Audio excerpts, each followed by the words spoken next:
Welcome to Queer News Tonight, Black Excellence Edition, celebrating Black History Month. This is the world's first and only LGBTQ plus daily news television show, broadcasting live and available on demand on your favorite streaming channels.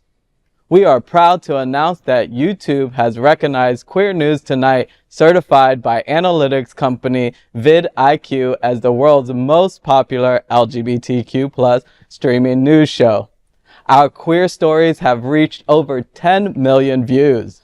It is Tuesday, February 4th. We are live and literally out of the closet and into the headlines. So many of our important stories we will tell this evening on Queer News Tonight.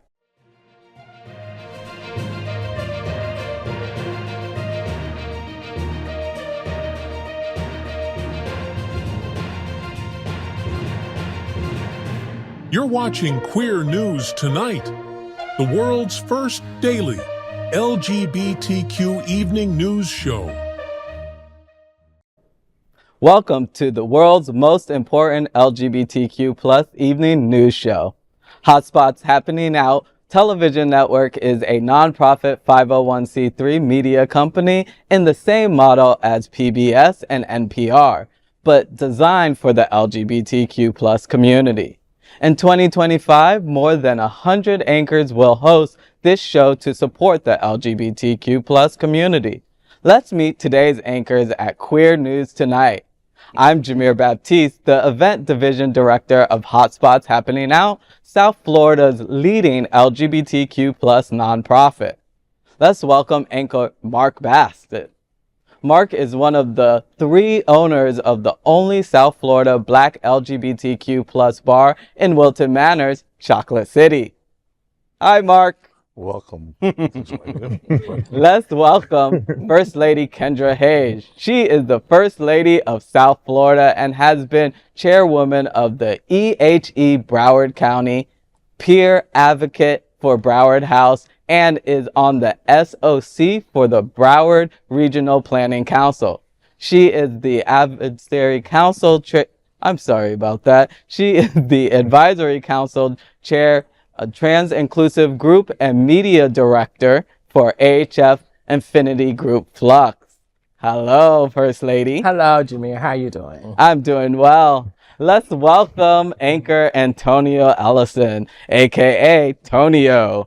Antonio is a human rights activist and certified life coach who serves as a peer supporter for the HIV Prevention Trials Network, fostering community engagement and resource access for Black MSM. Hello, Antonio. Hello, JB. How are you? I'm doing well. And yourself? I'm doing well. Happy to be here. Thank you for having me. Of course. Let's welcome our next anchor, Todd Adderly, a native of Fort Lauderdale. He works in engineering and construction and is one of the 3 owners of Wilton Manors LGBTQ plus Black owned and operated bar, Chocolate City. Hello, Jameer. How are you doing today? Great. These are our anchors tonight. Let's consider some of the best events that the LGBTQ plus community will celebrate during this Black History Month. Black History Month with a Black Excellent Fashion Show in Wilton Manors on February 15th. Fashion meets Art Walk Wilton Manors and collaborates with Express Culture for a Black History Month artistic fashion show on February 15th from 6:30 p.m. to 7:30 p.m.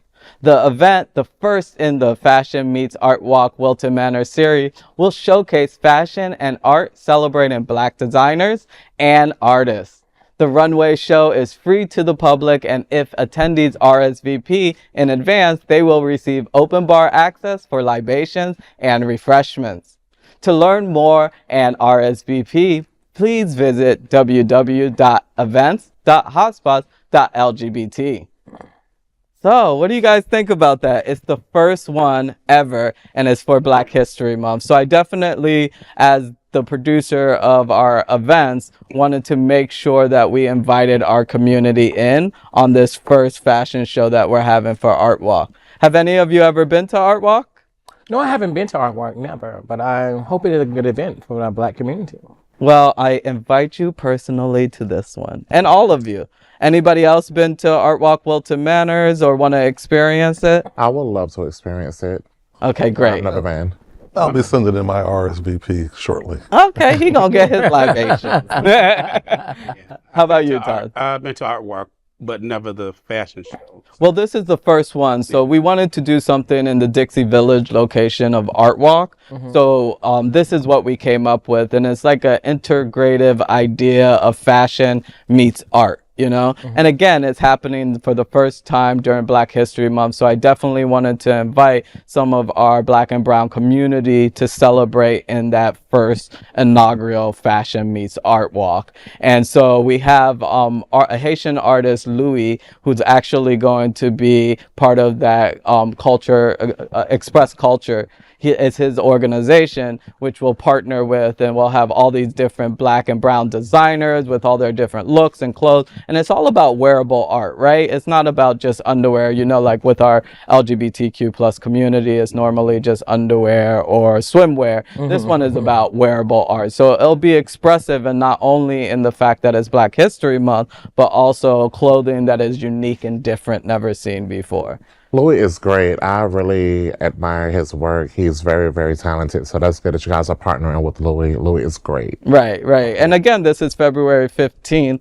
So that's a Saturday. So if you guys are available, please come out and see what we have to offer. It's going to be amazing. And since most of you haven't been to Art Walk already, I think you'll actually enjoy it. And this has been sponsored and put on by who? Well, this is through Hotspots Happening Out. Hotspots Happening Out actually does Art Walk Wilton Manors, which takes place every third Saturday of the month during a seasonal period of May through October. And you say Dixie Village? Yeah, so Dixie Village is an area on Dixie Highway that is within Wilton Manors, and it's a bustling new area of art galleries, and it has the only LGBTQ plus 2 theaters that we have in Florida, if I'm not mistaken, throughout the nation, you know, is in Dixie Village. So when we first started our gallery, we had a gallery in that location, and within a year of having the gallery there, 4 other galleries opened up. And that just led us to believe that this is the new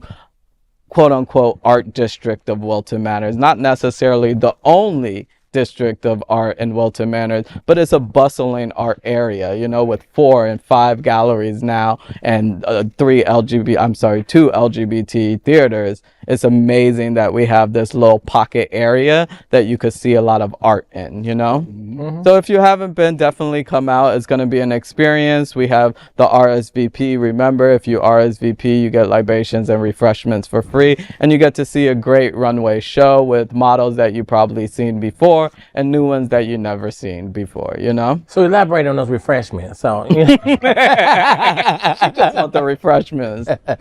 Yes, you will have refreshments if you RSVP, you know, but all of you are my special guests. So even if you don't RSVP, just text me and come along. Even if you if you don't RSVP, you could come to the show. It's open to everybody. It's free. It's outdoors, and it's going to be an interesting occasion. And I'm really excited that it starts with Black History Month because our culture is so rich, right? Very. So, and you know, talented. And talented, right? So you're going to see designs that you probably never seen before. There's this one design that I saw already, which is like called a body necklace, and it's fabric hanging from a neck chain, and it goes all the way down to the floor. So I'm going to pair that with a guy just in underwear and see how that looks together down the runway. So there's going to be interesting collaborations all around with collective looks of fashion. So definitely come out.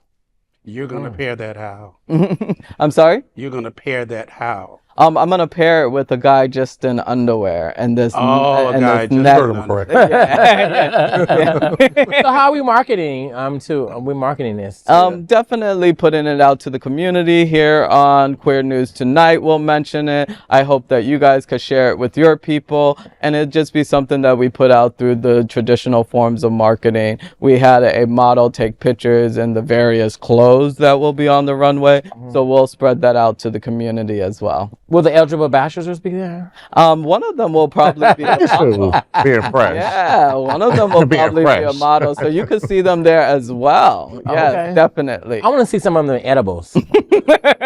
That might be next season, because what's a good thing about this is that it's continuous throughout the season of Art Walk. Again, that is from October to May, actually May to October, right? So we'll have a different form of wearable art fashion show every third Saturday of the month. And this just kicks it off with Black History Month and Black Empowerment. So we're the first. Beautiful, very beautiful. Right? Yeah. Awesome. So let's Queer News Tonight looks forward to seeing you at the Art Walk Wilton Manors Express Culture event on February 15th. Let's consider some of the best events that the LGBTQ plus community will celebrate during this Black History Month.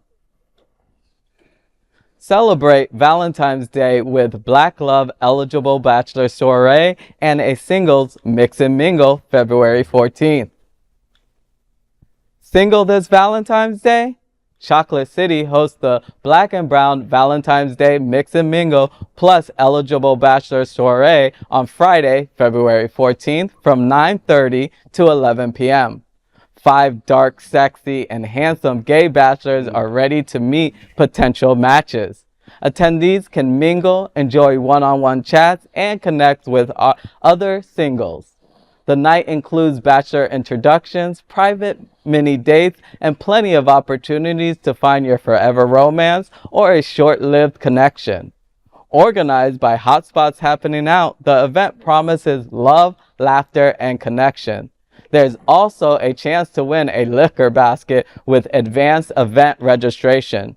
Visit www.events.hotspots.lgbt for more details. So, who's single at the table and coming? TMI? I'm looking for the private mini dates. Okay. Plenty of opportunities. Well, And the- actually, Mark and Todd, you guys are owners, so Right, exactly. Yeah, actually, you guys are the true eligible bachelors. Right, Ah, exactly. I should have added 6 and 7, right? Hello, my name is. First lady, I know you're gonna be there, Yes, right? I'm gonna be there. I'm gonna be there. The First Lady, Yes. you mentioned the Bachelors, and we will have them for you. And she's gonna take the basket. I want to take the basket and all. Is it gonna be edibles there too? Well, actually, speaking of edibles, Chocolate City actually is a bar and grill. Yeah. So if we're speaking about food, yes, there will be food there, right? I don't think she's talking about food. Oh, okay. No, she's talking about the edible. The edible. Oh, well, Chocolate, Yeah, the edible City bachelors. has, edible bachelor. Yes, the bachelors are edible and they are chocolate. So keep that in mind as well. But I just think this is going to be a great event because It is. usually Valentine's Day belongs to the couples, right? Right. And I like to say Chocolate City is taking Valentine's Day and bringing it to the That's right. singles. You know, you're opening the door to those individuals that are normally at home eating bonbons because they're like, what are we to do? And then now they could go out and meet some chocolate. Chocolates. And speaking of edibles, we're gonna have edibles. We don't have the edibles, not the. edibles, But we'll have edibles. You may. We have food. Okay. Right. So we have food that's not living, and we're gonna have food that's still living. Okay, cool. So the best of both worlds, right? Right? Boy. And some of these bachelors are some individuals that are well known in the Yeah. community. Some are not new to the community, but new to the public eye in the community. So we'll have a mixture of individuals that you've seen prancing around our community before and others that you'll welcome in like the new meat on the block, right? So this is going to be interesting. I hope that everybody can come out and see it and experience it, you know. Especially if you're single, Please do not come if you're in a monogamous relationship. Or it won't be. Or it won't be. Yeah. No, but even if you're in a relationship, because nowadays we are so diverse and fluid in our relationships that you might be in an open relationship. So that will be an interesting aspect to see as well, right? Yeah. Wouldn't it be cool to see like a couple that's interested in a third or what have you come out and experience this occasion? So I'm interested to see all the dynamics that will play out, because this is something that truly hasn't been done in our community before, right? Normally, again, it's about that couple experience during Valentine's Day, just universally, you know, and I know that other places, this is nothing that hasn't been done, but I know that in our community in South Florida, particularly in Broward County, we haven't had a singles Valentine's Day mix and mingle, you know? Can I ask Mark, are we going to have a list or something that goes like who's on what? Or We're going to have an evening full of surprises. Yeah. When we have a list, we're going to have signature cocktails that will be revealing. Yeah. We're going to have different specials and a little teaser to those signature cocktails are that we're also going to put garnishes on the cocktail that represent your preference in the bed, you know, so you don't have to waste any time with, hey, am I talking to a mutual bottom? Let me pair with that person I know that I'm truly compatible with when it comes down, right? So I don't know. That was a tricky one for us, partnering with Chocolate City, us at Hotspots Happening Now, having these conversations, seeing what's appropriate, seeing how people will respond to things like that. And time will tell, right? Because some people are guarded with that information. But I like to think that if you're really looking for romance, why not knock out the things that you know are just deal breakers in the beginning so you could get down to the love part, right? So what would be revealing? You said there'd be things that are revealing, so I want to know what was going to be revealed. Well, that's why you have to come. No, I will be coming, but That was a great rebuttal. I will be coming, but if things are revealed, I'll come a whole lot. Queer News Tonight looks forward to seeing you at Black and Brown Valentine's Day Mix and Mingle plus eligible Bachelor Soiree on February 15th. Let's consider some of the best events that the LGBTQ plus community will celebrate during this Black History Month. Celebrating Black and Brown voices at Chocolate City's Talk Open Mic Night, February 27th. Hotspots Happening Now in collaboration with Chocolate City Bar and Grill presents Chocolate City Talks Open Mic Night on Thursday, February 27th from 7 p.m. to 9 p.m. The event invites poets, artists, and storytellers to share their creativity, inspiration, and unapologetic truths. Attendees can expect an evening filled with artistry, idealism, and raw expression and a welcoming atmosphere. The event aims to foster community engagement through spoken word and performance. For more details, visit www.events.hotspots.lgbt. So this is about really, you know what's interesting about this? I think this happens in so many Black and Brown communities. Like Harlem, this is just well known and it just throughout our community. And it's amazing that we actually don't have it here within our LGBTQ plus community. So this is all about bringing a traditional aspect of our culture to South Florida and our community so that we could experience it and have fun. And we just have so many great voices and interesting stories right here at home that why aren't we sharing this with each other, right? And another aspect of it is it's an alternative to the party life. I think a lot of our community, being the LGBTQ Black and Brown community, and that just in general of the LGBTQ plus community, is always centered around the fun aspect and the club and party aspect of nightlife, right? This brings in a different alternative to that and more of a holistic spiritual kind of release that we need as a community, especially in this day and time, right? Yes. What do you guys think about it? Like, are you excited about it? Have you ever experienced it before? Have you gone to a spoken word or? For me, I've gone to many spoken words, but not, you know, in the LGBTQ community. So the fact that it's going to be spearheading for the first time at Chocolate City, I think this should be very interesting because there's a plethora of talents out there. And I believe that, you know, being in a safe space like Chocolate City where, you know, you have your booze, you have your food, you know, the crowd just need to come. So yes, crowd, please come to Chocolate City support because you never know who may end up being out there that may end up making an impact in your life based off of just the talents that they have. So.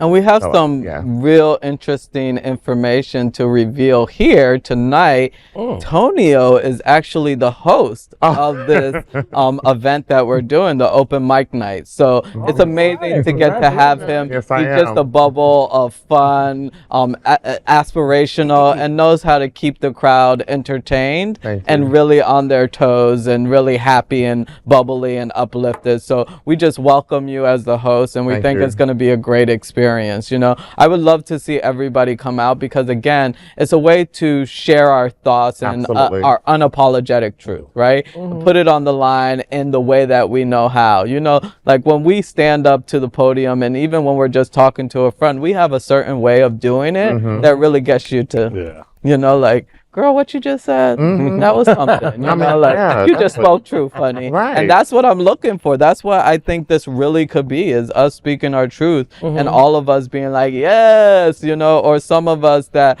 are on the opposite end of that and then just like, what is she talking about? Where is he going with this? You know, but all in good fun and understanding, accepting creativity and all of that, you know, and again, not having this in our community when it's so prolific throughout our community everywhere else, to bring this here was a no-brainer, you know. And all of you guys that do comedy, written word, I remember one guy, he acted like he was in church. He was a preacher. Right, Edric Johnson. Yeah, he did something like that. You know, little small fashion shows. Look what I made today out of you know, this and that. Right, you have some little lyrics you want to share with us. Right, you can put sing it out your there. acapella if you want to, or bring your transistor radio and sing it with that. Right. And, hey, we like, you know, Right. it's your turn. So it's an open night for all kind of talent. It's Yes. So no restrictions. No restrictions. Right. And for conversation. Oh, Yeah. wow. yes. Yeah.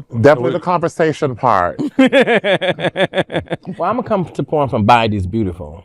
I like that. She already thinking of them monologues in her head, but no, it's really about that. And you know, if you play an instrument and you would like to share that, anything that is talent and performance oriented, you know, get up on stage. And it's not really like this big lights on you and everything. It's just about community, camaraderie, and really speaking to what it is to have that cultural experience in our backyard. Right. Well, I can show you how to suck a woman into a water hose. Oh, okay. Well, we don't have a water hose there, but we'll make sure to purchase one.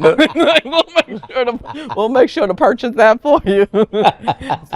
Speak to Tonio about that. Hey, come on now. No, I'm gonna pass it over to Todd. Well, Todd, you're gonna pass month it over to Mark. we did have a little open mic and spoken word night. My son had actually gave his mother a birthday party and flew her in. And she's that's actually awesome. pretty known in Philadelphia. And she had done a couple of poems of different things. And the crowd was very receptive. And looking forward to it because a lot of our patrons been asking us, are y'all going to do this all the time? Are y'all going to do this next week? When is it coming? Then they seen the ad in the Hot Spots magazine. So people are excited and they are talking about it. That's so it was a great. great, It's beautiful. That is awesome. Right, to have that little teaser. You gotta do a happy hour? Yes, we do a happy hour every day, and it's about 6 to 9 or 8. And the music It's, is phenomenal at Chocolate City. I love y'all music selection. Yeah, and so we'll definitely have music. Drinks will be available, of course, during this event, and we just want everybody to come out and enjoy. And remember, Chocolate City is all about welcoming to everybody. So don't think just because this is a Black LGBTQ owned and operated bar and grill that you're not welcome as our allies and our friends. We want this experience to be open to everybody and enjoy part of our culture as we get to do, you know. So definitely everybody come out. You'll have some drinks, you'll have some laughs, you'll feel emotional about some stories that are presented, but it's all about and good fun for our culture. Beautiful. Queer News Tonight looks forward to seeing you at Chocolate City Talks open mic night on February 27th. Let's consider some of the best events that the LGBTQ plus community will celebrate. Black Excellence Stage and VIP Experience comes to 25th anniversary of Stonewall Pride, June 14th.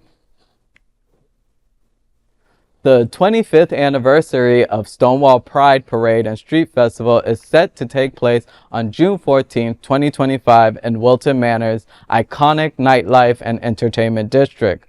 Wilton Drive, named after New York's Stonewall Inn, the site of the 1969 riots, the Stonewall Pride Parade and Street Festival represents a pivotal moment in queer history and civil rights. For 25 years, this event has honored the legacy of Stonewall, celebrating pride and resilience within the LGBTQ plus community. The Black Excellence Stage at Stonewall Pride Parade and Street Festival is a permanent fixture of the event, first introduced to the festival over 6 years ago. Since then, the stage has served as the feature stage of Stonewall Pride in the heart of the festival on 6th Avenue of Wilton Drive. 2 years ago, the lounge was made part of the experience, adding to the allure of the activation. All are welcome to the fun cultural experience.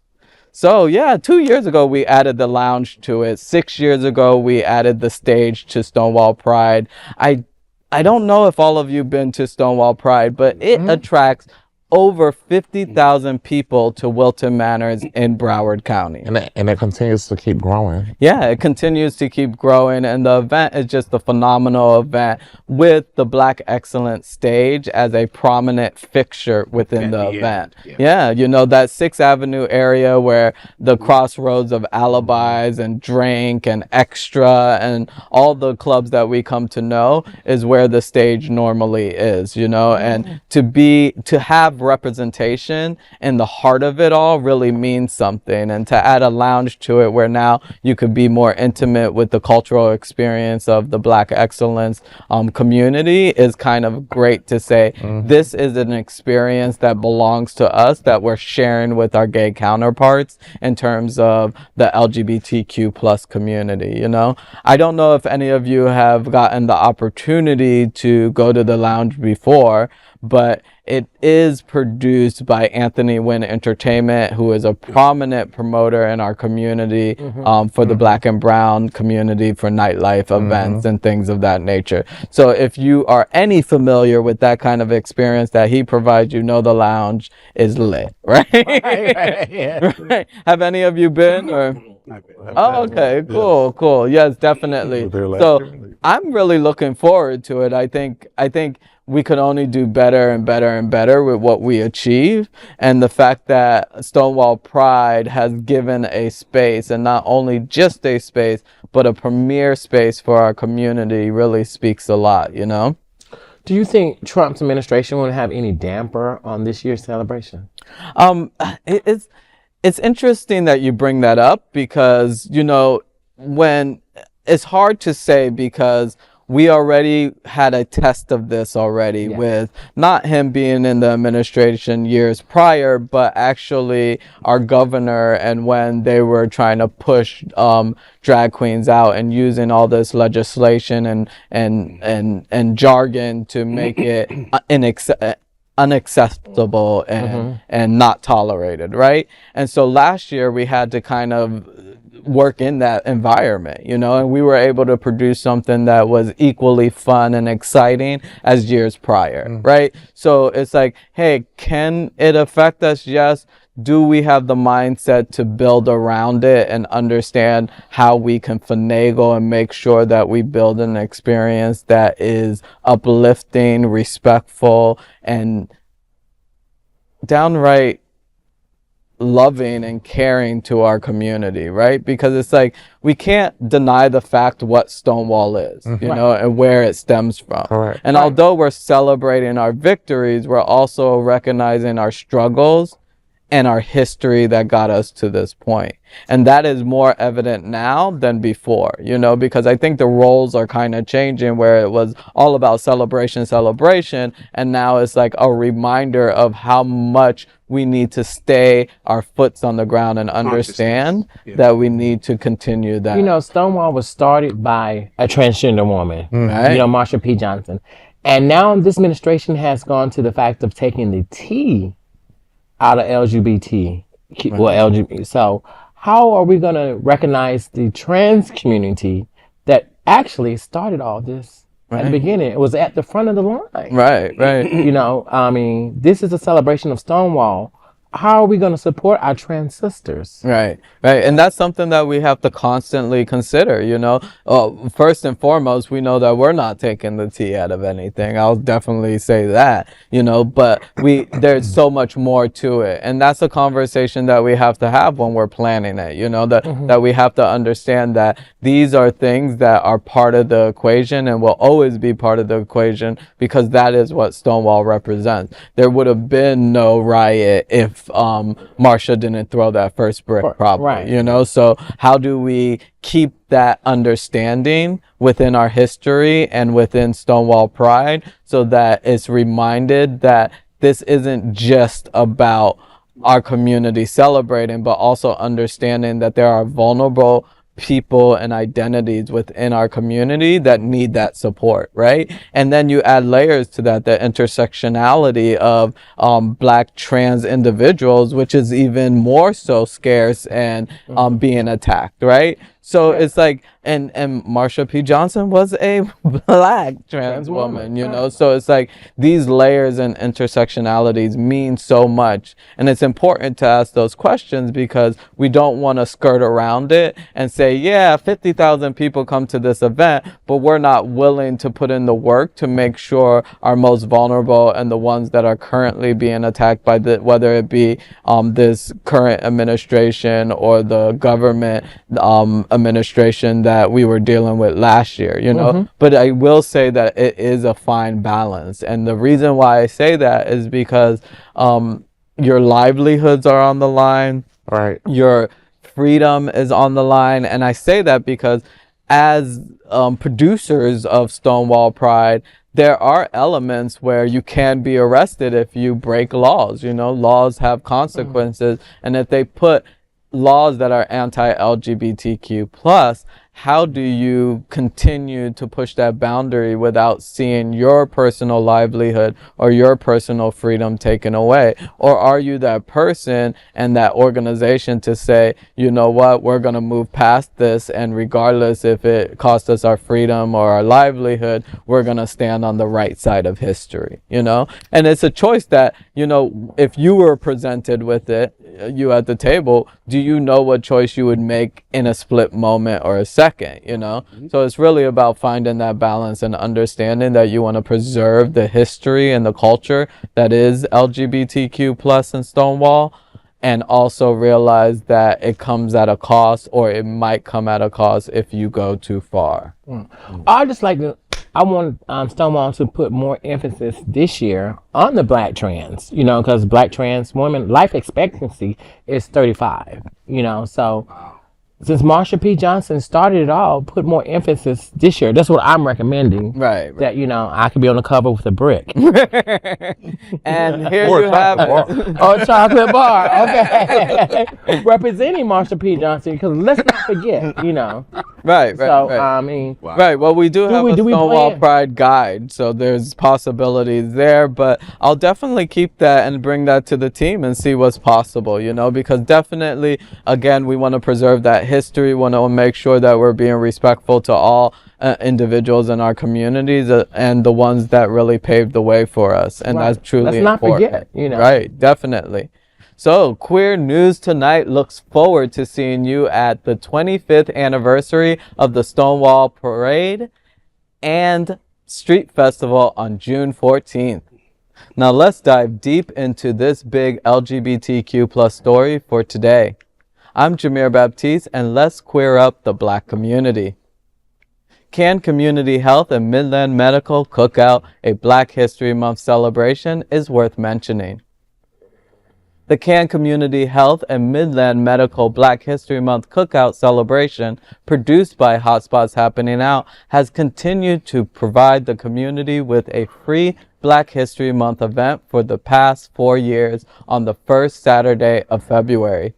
This year's event held a special place on Black History Month as the first Saturday date fell on February 1st, giving the celebration an extra sense of purpose and belonging. 2025 marks 5 years. This year, the event was sponsored by Can Community Health and Midland Medical. The cookout is also a partnership with the city of Wilton Manors. This year, the cookout was held at Mingle Park and was a wonderful way to celebrate our month-long celebration of Black History Month. So yeah, we have 2 individuals at the table that actually are permanent fixtures, for one the last 3 years and one the last 2 years with the cookout, and 2 individuals that actually for the first year came to the cookout. There's one thing that I would like to correct that I said at the top of the hour, was that the 5th year is 2026. Actually, the 5th year will be next year for I said it was 2025, the 5th year, but 2026 will mark the 5th year of the cookout, right? Right. And we know that it's a great experience, right? Will you give me an amen on that? Yes. It was a great, wonderful You want to keep them checked? Yes, I plan to be back next year hosting a bigger event, yes, and a bigger check.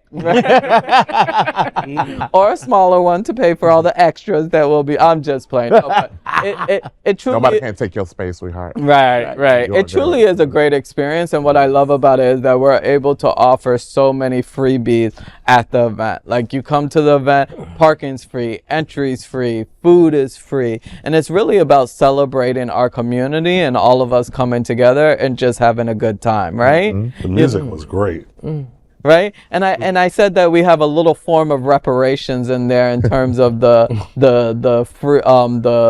tournaments, the spades tournament where you could win $150, and the dominoes tournament, which is $75. And to speak to the 2 at the table that actually have been at the event the longest, Antonio is our game master, so he knows all about the spades and the dominoes tournament, because he's the one that sets the rules and makes sure everybody adheres to it and hands over the check of the 150 to the winner and 75 to the domino winner. You know, like, what is that experience like for you? Well, for those who may not know, spades is definitely a very domineering game in the Black community. It really is. So, Perhaps we didn't have to call the police.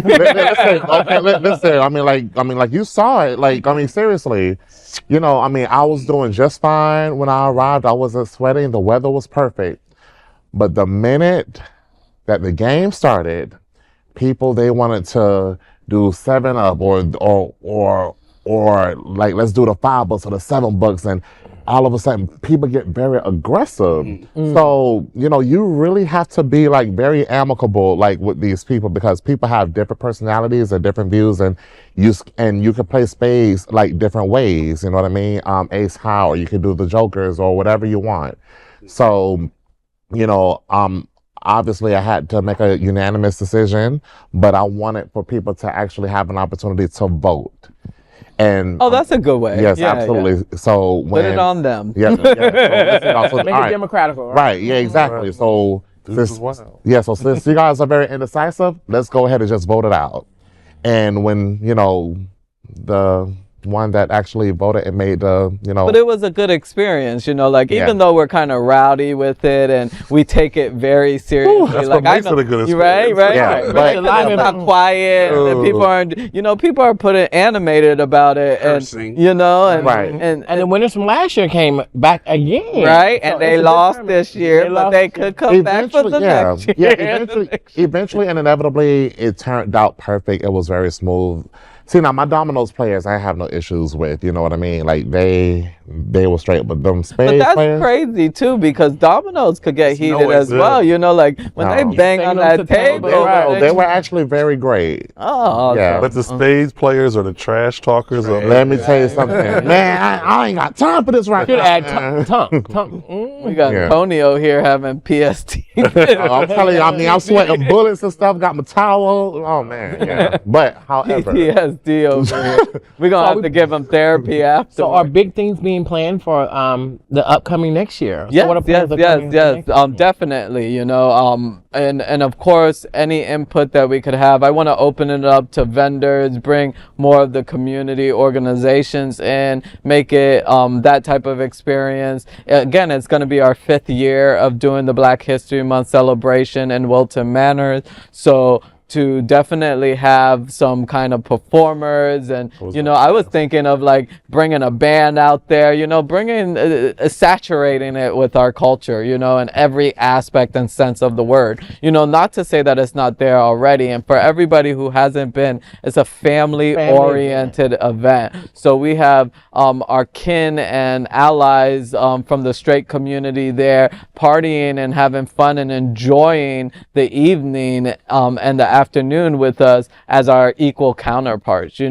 Kids are playing in the water features. We give away as a raffle all of the items that are graciously donated in the kids zone by IKEA Sunrise. Again, there's free food sponsored by Cisco, Whole Foods, and it's just a great experience. And to have Can Community Health and Midland Medical as a big part of it is amazing, because it allows our community to touch resources that normally aren't available to us, readily available to many of us in the community, Yes, and the giveaways. I mean, by going and getting tested and knowing your status, you win a trip with JetBlue. That JetBlue flies anywhere. Who can beat that? Right. A free trip just by knowing your status. Right. Trying to help you out. Right. And remember, we didn't want to alienate those who already know your status. So if you were able to go up to the Can Community Health and Midland Medical representatives and say, hey, I know my status,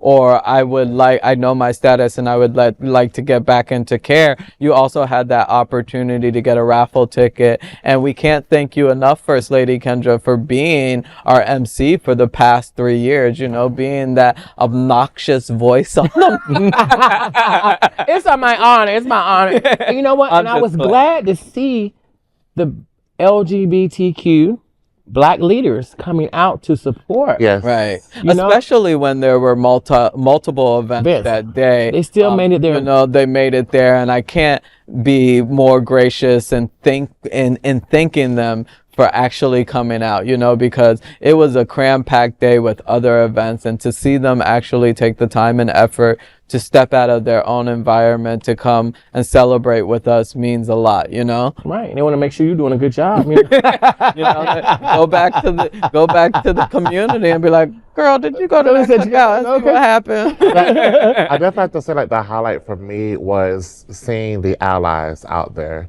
That's so imperative for me as I, do my community activism, is to show the community, show the nation that there are allies out there. So the fact that it was strategically done where it's not just a gay cookout, it's for the community to come out and to celebrate with, the Black queer community. So impeccable job. Right. And I think that's one of the biggest challenges, believe it or not. I know that you guys are kind of on the outside of that, even though 2 of you are actually part of the production of it all. But I like when I got back in from the cookout the next day, when I was checking my emails, one of the emails that I got was, do you have to be gay to come to this event?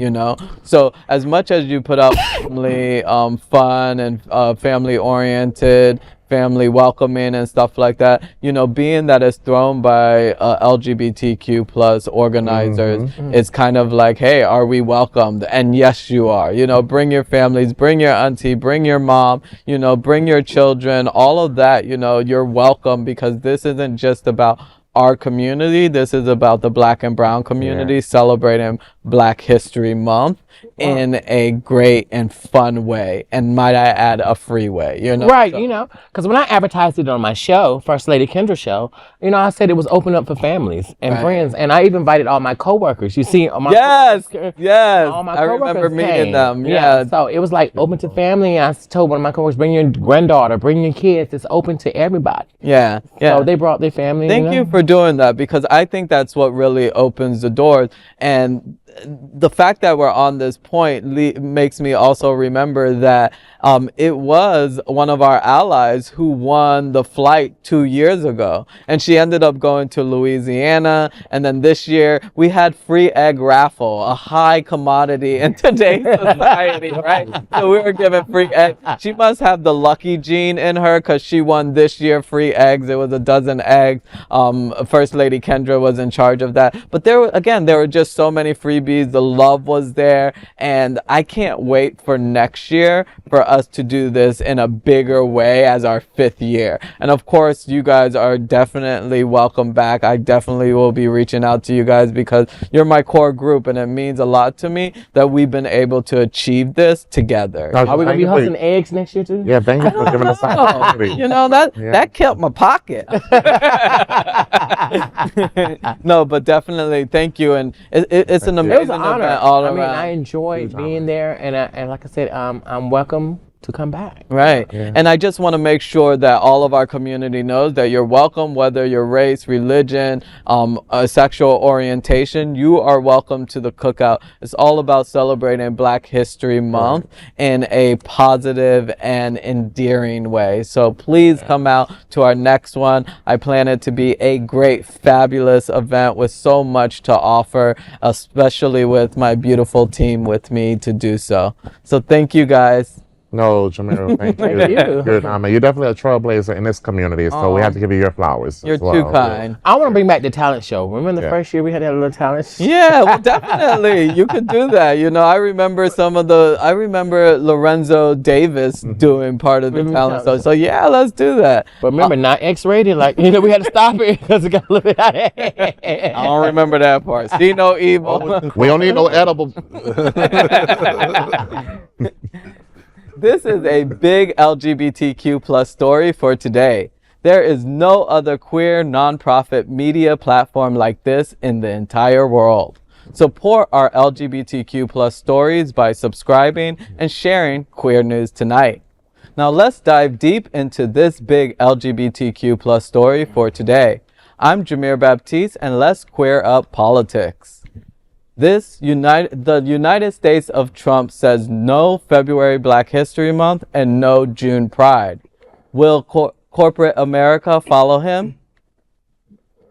As Black History Month kicked off on February 1st, Democratic lawmakers celebrated the achievements of Black Americans, even as they criticized former President Donald Trump's opposition to diversity, equity, and inclusion (DUI) programs. Trump, who recognizes February as Black History Month, continues his push to end DEI initiatives. Critics see these programs as crucial for fighting systematic racism, while opponents agree they were favor race over merits. Trump's first executive order aimed to dismantle DEI programs across the federal government, including in the Department of Defense, which has now paused observance of Black History Month, Pride Month, and other cultural events. As Trump's DEI ban spreads, major companies like Meta, Walmart, and Amazon have scaled back their DEI efforts. Heads of many such companies were also seen during the inauguration of Trump on January 20th. While these big players are bending their knees in front of Trump 2.0 administration, companies like Costco stand firm in their commitment to diversity. Will corporate America follow Trump's lead, or will they continue to champion inclusivity? Only time will tell. Yeah, so this is quite interesting, and the biggest part of why it's so interesting to me is that the DEI programs aren't just black, aren't just for the black and brown community, aren't just for the poor community. So I think the misunderstanding of what DEI really represents is one of the casualties that will occur because of people's ignorance on it, I don't think I've ever been hired as a D or affirmative action. Right. But those who, are you hired as a DEI? Do you know if you're hired under affirmative action and things of that nature? But I even want to speak to that in terms of what it means to understand history. These things just don't come about because you want a leg up, or you need this, that, and the other, and you want to be pushed forward ahead of people. This is all about a system that has oppressed and repressed the black and brown community for so many times. Even other people of color and things of that nature. So it's not about necessarily having affirmative action to get above anybody else. It's saying you guys weren't taking these people into consideration. Right. And now you have the opportunity to do so, where you didn't before. It wouldn't have become an issue if you didn't make it an issue, and the fact that people are looking at DEI programming as just for black and brown individuals, you're sadly mistaken. Veterans are DEI programming. Right. Asians are DEI, this is all about inclusivity and including and even diversity. Women. Those are women. The beneficiaries of that. Right. Women. And also people with disabilities as well. Disabilities, it's more than just black and all brown. Of So that. playing on people's racist beliefs is what is tearing this down to the point where you're not even realizing the benefit that it is for everyone. Correct. The benefit that it is for people outside of the black and brown community. Well, there was an affirmative action at the beginning. We were just included in it like in the past 30 or 40 years. Right. Because it was an affirmative action, but it just wasn't for us. Right. Because we couldn't get in. It's just crazy to think that this administration has been able to manipulate people on such a grand scale that they are turning back the clock of time. It is amazing, but not surprising to me, because when I see these things like on TV about cults and stuff like that, it's just like, this is indicative of that. This is a prime example of it. And it's just like, where do we go from here other than continuing to move forward in our advocacy to make sure that the damage is very minimal and that we can repair what is done when there's an opportunity to do so. And for those big corporate companies that are taking side with Trump, and we have to go back to, like you say, in times like in the 60s, we have to go to their pockets. Right. Stop supporting We're watching. them. Right. Let them know that we're watching. Right. We're woke. We woke. Yeah. Right. We watching. Right. We're watching. But I would say on the flip side of that, look at Costco's, who stood firm. And then was it Al Sharpton that brought 100 people to a Costco's to actually show their gratitude and their respect for their resolve? And then now the administration is going after them. So it's like big shark, right? But there are other organizations, companies, mom and pop locations that just don't have the means to be able to take on that fight. But then that speaks to how much is your resolve? How willing are you to stand fast knowing that you're on the right side of history, Or is it, hey, because just like you said, money talks, right? So we're going to show you that if you're limiting your DEI programs or wiping them out completely, we don't need to shop or patronize your establishment, right?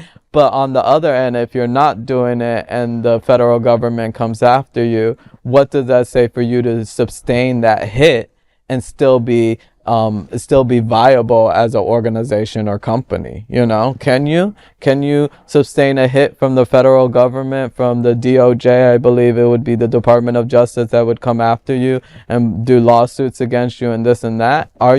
Do you have the money power and the staying power to withstand that? You know, so it's a very tricky situation. But that's when you question that's when you question the civil rights. Right, but look at the civil rights. They even attacked that too, you know. But then the companies that were named at the top of this story were companies that don't speak to that understanding, you know, like, hey, Walmart, we know you can handle the fight, you know. You have made billions of dollars off of our back, off of Americans' back, off of civilization's back, so you can handle that fight. So yeah, do you deserve to not be patronized and for us not to go there if you just wipe out your programs based on the administration? Yeah. You know, but it all, I guess, is relative to those that are dealing in the fight and those that we deem worthy and able to withstand, you know.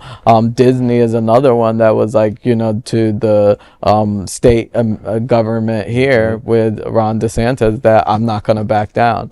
But not many do that, you know. Not many do that, you know. So we have Disney has the money. Right. And the magic. and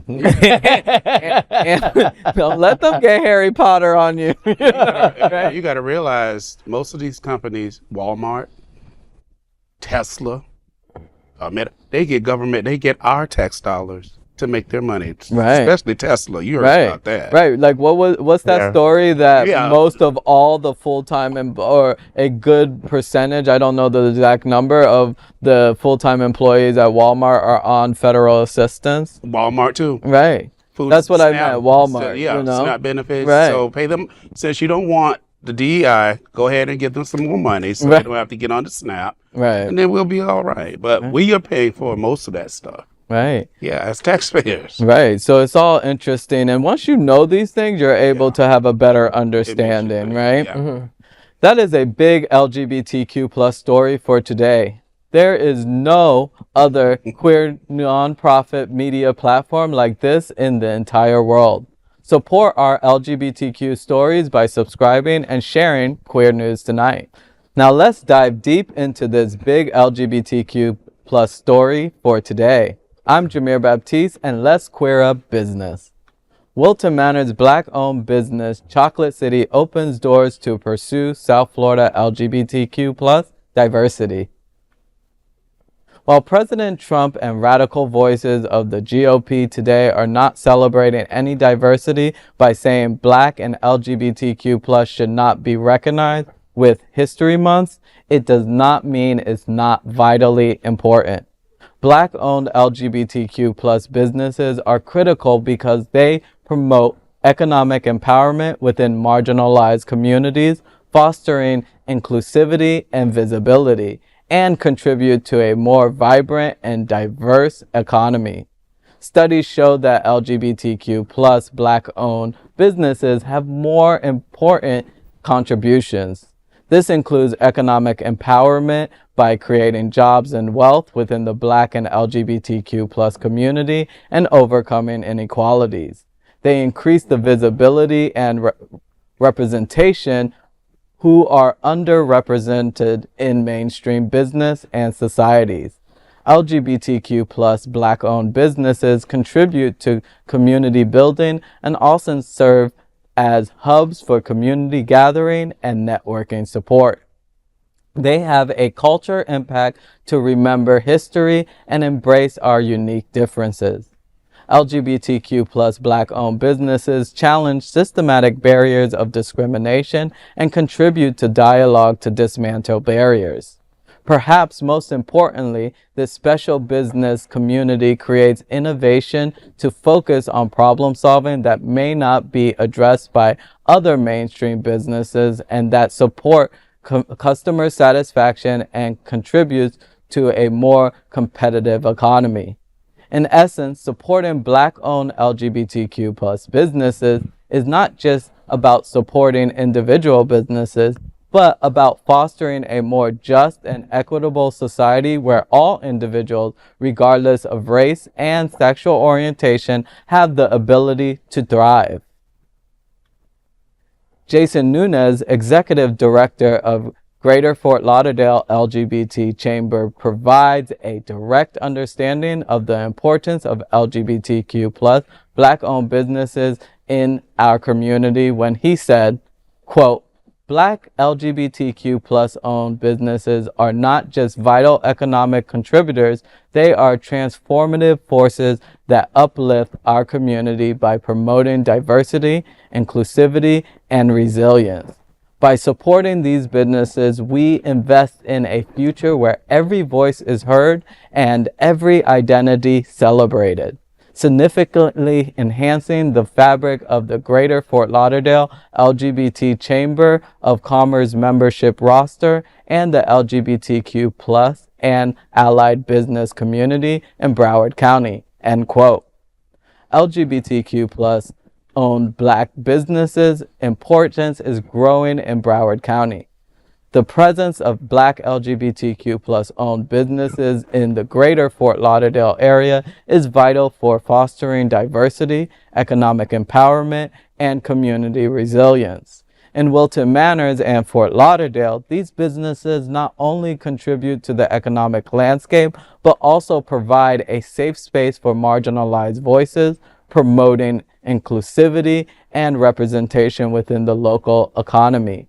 According to recent data, there are approximately 10,000 Black-owned businesses in Broward County. Of these, it's estimated that around 3% are LGBTQ+ owned, highlighting a unique intersection of identities that enriches the business community. This means there are an estimated 300 LGBTQ+ owned businesses in Broward County. Some examples of LGBTQ+ Black-owned businesses include Lions Lab, a business consulting firm in Broward County. In Wilton Manors, there's a facious-focused massage therapy. And in Fort Lauderdale's prestigious Los Olas is a Journey, Payroll, and HR.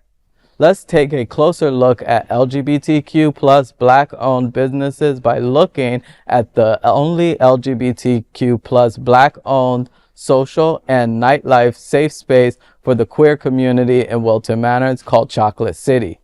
We are lucky to have two of the three owners of Chocolate City with us here as anchors on Queer News Tonight. That would be Marc and Todd over here. Yeah. How does it feel to be in that list of just a few Black-owned businesses in Broward County? It's different, but I don't think we knew we were going to get into it. Just dove in there. But Marc has businesses. I don't know if they're registered in Broward. I have a business also, but it's nothing new to us. It's just new to us in the LGBT area. In the LGBTQ+ space. Right. And that even makes the pool even smaller because you guys are the only Black LGBTQ+ owned and operated bar in Wilton Manors of all of South Florida as well. So We didn't know this. We didn't really pay attention. We didn't know that. We knew it, but really wasn't aware of how much it's going to affect the community. We bought the bar in a 7-hour transaction. Wow. It was not a planned thing. No. It was something that we knew we were going to lose the one spot that was here in South Florida to go out that was about to close up. And we said, we have to do something so we have somewhere to go. And we started out very small, very modest. And we built this over the last year. We didn't even have a full liquor license when we first started. We didn't even know about a full liquor license. No. So we learned a lot along the way. And we also learned that the space is needed. We didn't realize how much is needed. How many people just felt tolerated in our community when you're out with your friends and your family. They didn't have a place of their own. People tell us, this is our space. We can come here and feel comfortable. Even the people who come, because we do a lot of live entertainment, there's things that they can do at our place because it is a Black-owned bar that they can't do at the other establishments that they work at. because they don't have that Right. history, they don't have the understanding of the music.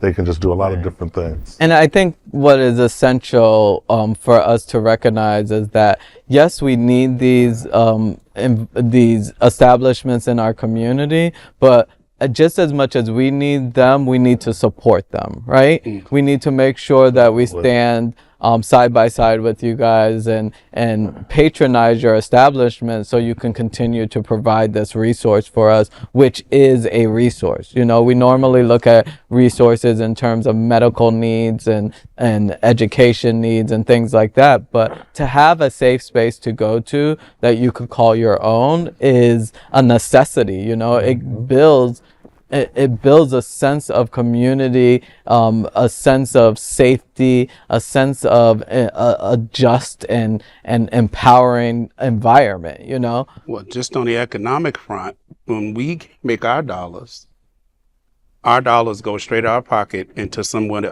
else's community. Right. And then when you're here, at least you know it's going to make at least 2 stops before it goes right to the right. And I think that is a big point, you know, because a lot of people, and I don't want to say a lot of people, but let's just talk in general terms, you know, we have places to go, or we don't necessarily have our own place to go, but we frequent other places. And the difference between that is that this location, going to a Black-owned establishment, is you're putting money back into your community. And I think it also helps to talk about the twofold understanding of what it means to have a seat at the table, but also build your own table, right? Because with being a Black-owned business, you're doing the both. Because now you have representation as a business owner in the overall business community. But you're not subjected to another person's demands and rules and restrictions on you. You are your own business owner. You have created a space for yourself, and that means a lot. You know, that means a lot that you also have a seat at the table, but you're simultaneously building your own space. And who's not to say, you know, thinking forward and positively, who's not to say that supporting your business right now, Chocolate City Bar and Grill is an establishment that could hold roughly 50 people in capacity wise. Who's not to say that us supporting you guys on a regular basis will not translate into a bigger venue one day, you know, or a secondary venue, you know, where right now we have this bar lounge experience, and in the future we could have something like the Venue as a possibility of a space where now we're not necessarily going to our counterparts and feeding and funneling them our money, but we're going to establishments that were made by us, for us, you know. And I think that speaks volume, and we need to continue to put out programming out there, because there was this controversial thing, and you guys got to tell me how you feel about this, that a influencer said that just because you're a Black business doesn't mean I need to support you. Right? And I think that speaks to what you guys were doing in that 7-hour span of taking over, right? Because it was like, you know, and I don't want us to be afraid at this table to speak in full transparency of what that looks like, you know, when you are a Black business and you don't really have the pulse of your community, right? So it's not that necessarily the Black community doesn't want to support you. It's just that you're not given a supply that is demanded by or needed by that community. So, you know, that aspect of, hey, just because you're Black owned, does that mean your community is going to support you? Well, I say the centuries of trauma already places a barrier on that, right? You know, because a lot of times our community will say, oh, well, they don't have the proper professionalism or this, that, and the other. And then you add the extra barrier of, okay, are they given the necessary need that we're looking for, right? So it's kind of like, how do you guys feel about that? Like, is it, if it's Black owned, are you doing it, or is it like, you know what, I need to see how they working with me? I mean, I will say, well, my opinion, if it's something that I'm not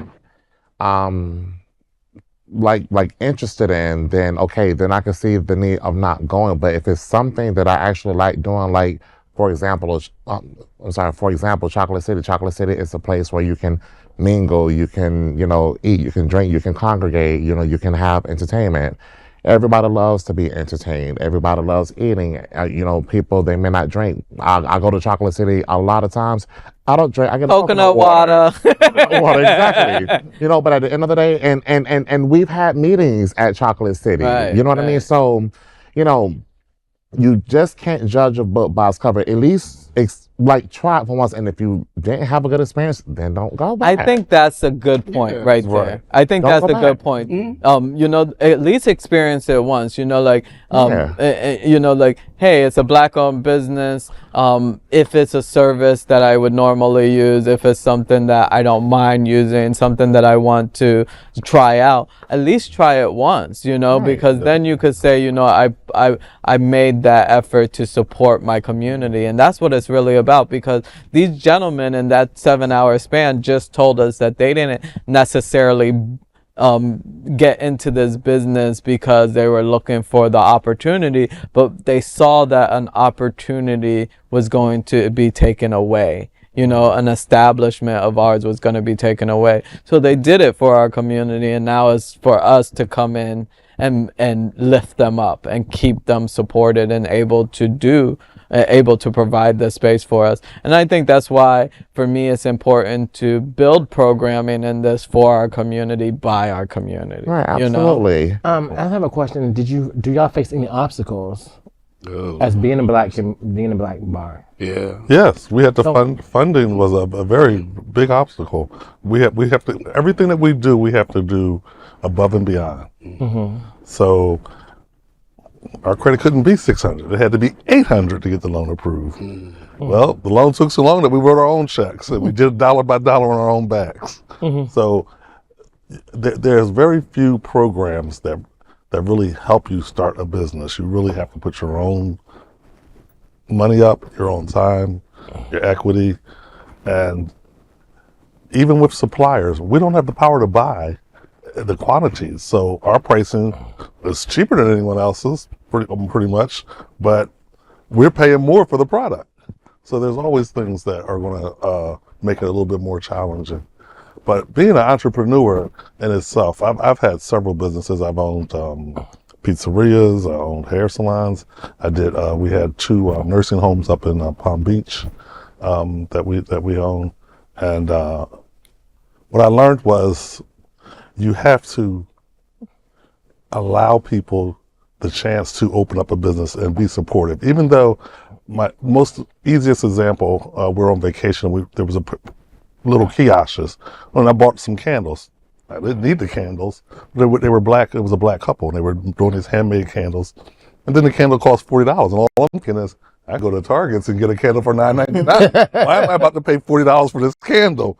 But I had to support them because they're there. They're putting forth the effort, and they just, without our supports, they wouldn't be there. And their family, they were so thankful for the sale because I bought like about 4 of them to give them out as Christmas gifts. Oh, he got money. I'm telling you.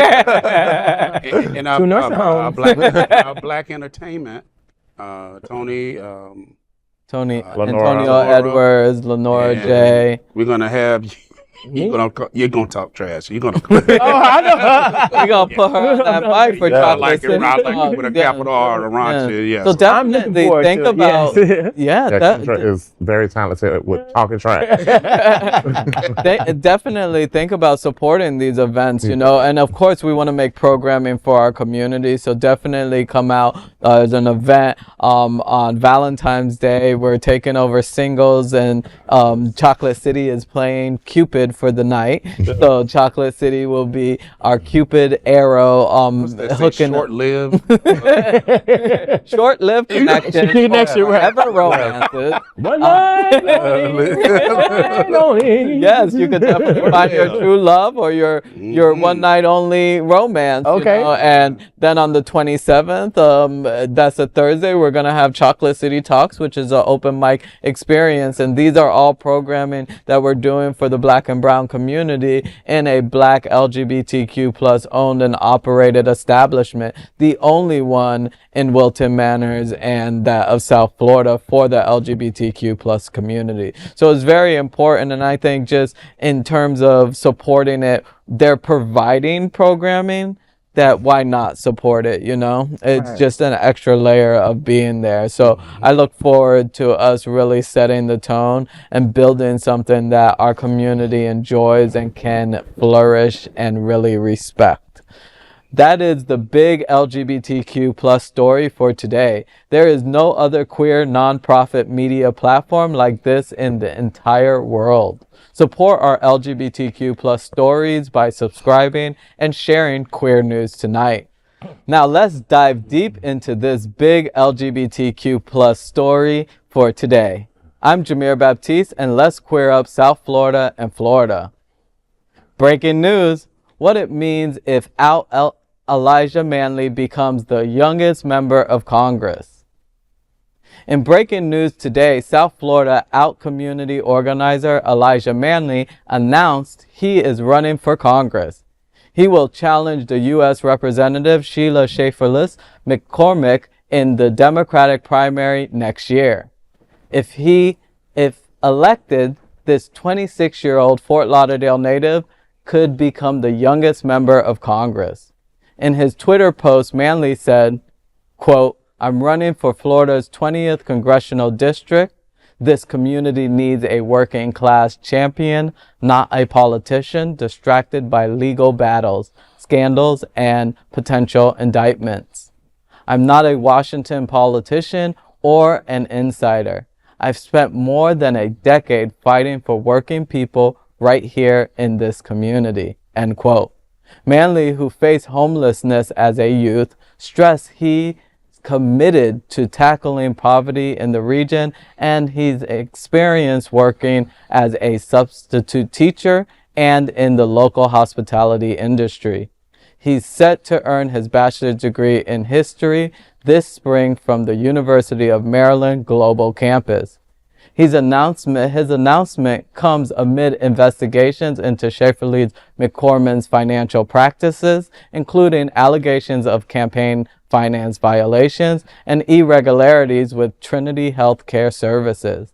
As South Florida's LGBTQ plus Black community watches, Manley's challenge could mark a pivotal moment in both local politics and the future of the intersection of youth, Black, and LGBTQ plus representation in Congress.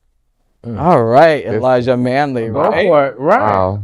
I stand behind him. I'm very proud. I'm very proud of Very Elijah. proud of him. I've seen him grow up, and And we actually all saw him at he did just the other Cookout. day, Cookout. right? And Right. Cookout. Right. And he has a camera crew following him, yeah. so I'm sure they're following his story. A young aspiring gentleman that is running for a seat in Congress is something extraordinary, you know?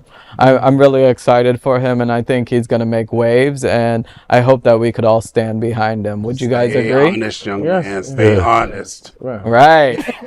Stay out of trouble. just like you said, as Black people, we need to support each other, and Yeah. we need to support the right candidate. You know, not a candidate that's paid or a candidate that's an Uncle Tom. Right. You know, Right. many Black candidates go for run for office, but they sell out.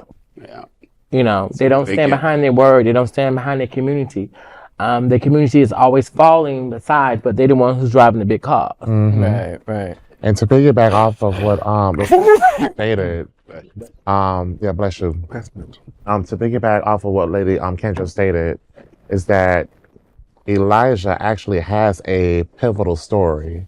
You know what I mean? He grew up homeless. You know what I mean? Like, he knows about what it's like being indigent.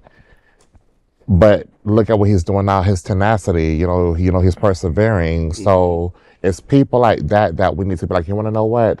Let me go to just take the extra time and get my butt up and go and actually vote. Right. You know what I mean? Stories, it really means something. And I'm really proud of the young man. I had the opportunity to meet him a couple times, and he's a very transparent individual, and he's a very passionate individual as well, too. So I definitely stand behind Right, him as and well. he's also resilient because very this isn't resilient. his first time running. So to have the tenacity and the ability to mentally not win at such a young age and still get up and say, I'm going to do this again. I'm going to pave the way for my community and make sure that I'm a voice for it is amazing. Absolutely. I give him the kudos, and I hope that we could all stand by him in his race. Absolutely. That is the big LGBTQ plus story for today. There is no other queer nonprofit media platform like this in the entire world.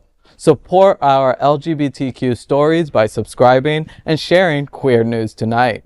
Now let's dive deep into this big LGBTQ plus story for today. I'm Jameer Baptiste, and let's queer up South Florida and Florida. Can Community Health and Midland Medical sign on as the title sponsor for Hotspots Happening Out's Black Excellence Initiative? The healthcare organization Can Community Health and Midland Medical has come on board as the title sponsor of Hotspots Happening Out Black Excellence Initiative. The nonprofit's Black Excellence Initiative encompasses 3 main annual events. The Cookout, a Black History Month celebration, which took place on February 1st.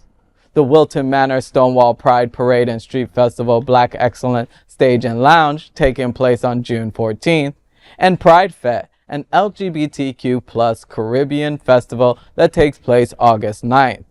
The 2024 Can Community Health and Midland Medical sponsorship is a partnership that is seen to be a connection of synergy and community engagement.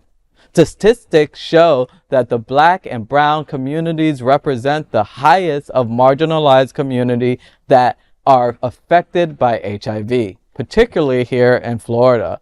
With Can Community Health and Midland Medical sponsorship, Hotspots Happening Out can provide the community with a direct resource for care, treatment, and testing. It is an invaluable access to services that many in the community aren't exposed to. Now with the partnership, the community can experience belonging and joy at cultural events catered to them while also coming into direct contact with vital healthcare resources. So, to me, it's important because in that story speaks to the marginalization of our community and the lack of resources that occurs because of it, And yes, we at Hotspots Happening Out build these safe space cultural and social experiences, but we don't have a healthcare component. And we're lucky enough to build these experiences attracting that particular demographic because it's a cultural and social experience. So you tie that with a health organization and you give a resource and services to a community that normally doesn't have that at their fingertips. And I think that's a perfect recipe for success, I think it really speaks to what it means to build a partnership that has meaning and intention behind it. And it's just a noticeable, we can't deny that HIV and STIs are so damaging to our community, especially here in Florida. South Florida. Yeah, what are we at, Tonio? I think we're like this 10 years as like the highest HIV contraction rate. I mean, between Broward County and Miami alone, it takes turns being number 1, and then I believe it's Duval County being number 3. Right, you know. So, it's and it's like, how do we get there? Is this the perfect fix? We don't know. Of course, it's not the only thing that is working, but it's something to work towards. It's something to build towards. And I know that with you, First Lady Kendra, that you're with the EHE Council, which is ending the HIV epidemic, so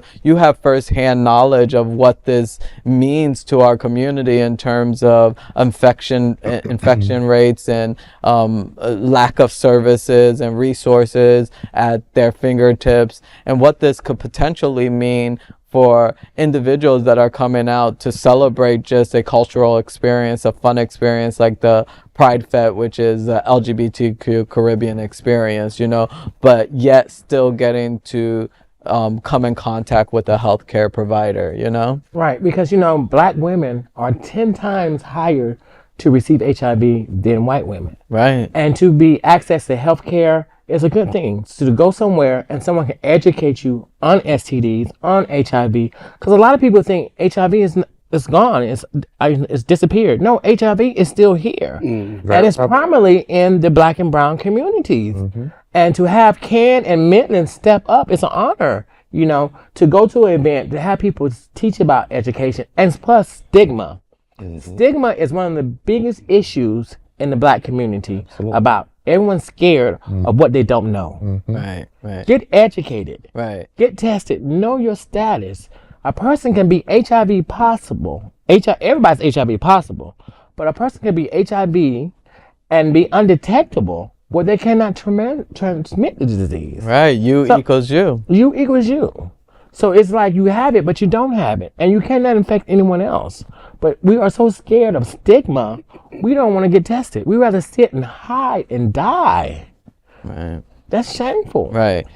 Can I say something? What about the cuts, the future cuts to the PrEP and the DoxyPep. Right. Yeah, that's And coming for those down of to- us who don't know what PrEP is, pre-exposure prophylactic is one of the daily pills that you could take to prevent HIV, and DoxyPep, what Tonio just mentioned, is to after the fact to ward off any STIs or specific ones, not every single STI, but then there's PEP as well. If you're not on PrEP, you could take PEP. But back to what Todd was saying, what does that mean with the current administration and them rolling back federal aid for these programs? I think that's even more of a reason why these connections are needed. And what really happens in terms of these things, because I know that not only the private sector like Can Community Health and Midland Medical, which is actually ran and operated by Can Community Health, will be affected as well, but it's direct programs. And I remember just when we were on a little break, the CDC was mentioned, and I know that's directly linked to your study research that you work with at HPTN 096, Correct. And what does that mean for all these programs that are government, but then these programs that are private as well that get federal funding to offer these free aids, and how does that all correlate into our community now having another barrier to get into it? Because we can only say that whatever it is, the job hasn't been effectively being done if we're still at the top of the list of contracting HIV, right? We had resources there not getting to our everyone in our community. But what does that look like when those resources are now dialed back or completely taken away?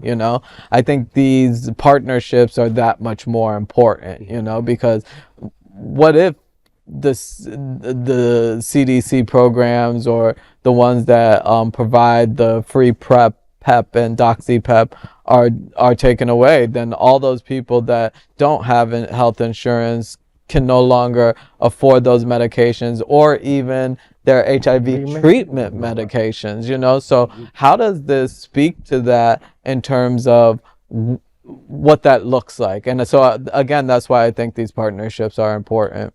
If I may interject, see, the thing about it is, like, with the program that I work with, which is the HIV Prevention Trials Network, is specifically geared towards 15 years or older Black, queer, gay, bisexual men, and it's also inclusive to transmasculine or transmass people as well. So I just wanted to get that out the way. However, even though as a peer supporter, the job is to get these people access, to PrEP and DoxyPep and to create these resource directories. Chocolate City, you guys are actually on one of our, you guys are on our, Yep. Yeah, it's a hard job, but however, I mean, it's a very great job. But when it comes to the PrEP and DoxyPep, I believe what we need to do is to market it not only towards just the Black queer community. The heterosexual community can also take PrEP and DoxyPep. Women can take PrEP and DoxyPep. It's not just for Black gay people or gay people in general. PrEP is a pill, period, to prevent HIV, but you have to be HIV negative in order to take the pill. If you're HIV positive, the pill does not work. So the education needs to matriculate not only just within the Black queer community. PrEP is for everybody, every race, every gender. If you are sexually active, then you need to be on PrEP. Right. Oh, and that's a great point. You know, that's a very good point. You know, even with the gay male Black community at the top of commercial, right? It's all, I mean, it's gay, no. But even with us, because it's undeniable to say that we're not at the top of the list of HIV contraction, right? But the second on the list is Black women, and that's not. First of all, I'm gonna correct that. Black women are the number one on the list. Oh yeah? You're number one on the list. Wow. So you see, it touches each community. Black man, Black gay man, Black woman. It just goes, goes around in circles. Right. And that's why, again, and not to just constantly tote this partnership, but, you know, the Black Excellent Initiative through the Hotspots Happening Now speaks to the Cookout as well that we just talked about as a family-oriented event, you know? So it's also putting our straight heterosexual allies and counterparts at the fingertip of care as well. Absolutely. You know, the LGBTQ plus Caribbean community, Absolutely. you know, at the fingertip of care, you know, our gay community at the Black Excellence Stage and Lounge for Stonewall Pride at the fingertips of care. And that touches the communities that we just spoke about that are at the top, you know, to think that Black women are the leading ones that are getting it now is important to know.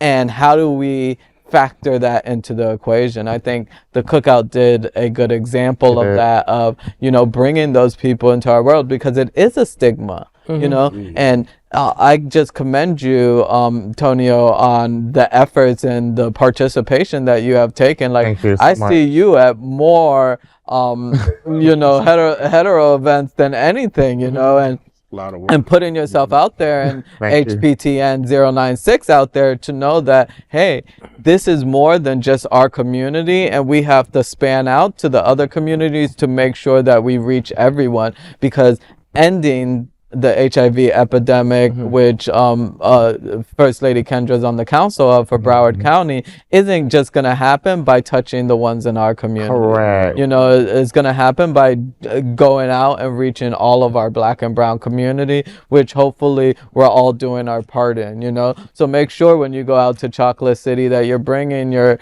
straight girlfriend and guy friend, you know. Make sure when you're promoting as a peer supporter, you're going to ally events as well, you know, and make sure you know your facts, you know, like First Lady just corrected me. Make sure you know your facts, you know, that, hey, you know, it's not only us gay men who are affected by this in high numbers, you know, so it's important all around the board, and we all have a hand in it here. It's unique that we do, you know. You're normally not sitting in a room with 5 and 6 or 4 people that have their hands in really bringing a community into a understanding of healthcare and what it means to get into service and resources at your fingertips. So I'm proud of everyone sitting at this table, and I think that's all we can do is continue to fight the good fight, right? That's all we can do, is just fight a good fight, and just, you know, like, for the world hearing this, you know, what we need the most right now is allyship. That's the only thing we need. I mean,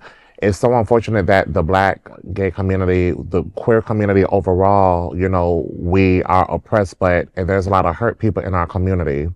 But when you have more allyship, that right there can actually reduce, you know, more stigma more than ever, because now we finally have the support. So for all the allies out there, it's time to show up now. This is the time to really show up and show out for us because we need you now. Right. So, Right, definitely. And this whole thing needs to be taught in school, not Oh, taken yeah. out of school. Taught and at home. educated. You know, 'cause most people At are home. so Church. Yeah. Everywhere. Yeah, everywhere. everywhere. School, church, home, all of that. That's because right, yeah, because like we true. just said, it affects everybody. Everyone. So other than They're busy thinking, trying to take the education out of the Away, schools. They yeah. really need to start younger and Right, younger. right. The only way that we're going to get ahead of it is right, We'll start. and again, you know, these partnerships, and I can't thank Can Community Health and Midland Medical enough for the partnership because they're stripping that away. Like, right. like Mark just said, they're taking it out of the schools. You know, it hasn't been in the churches.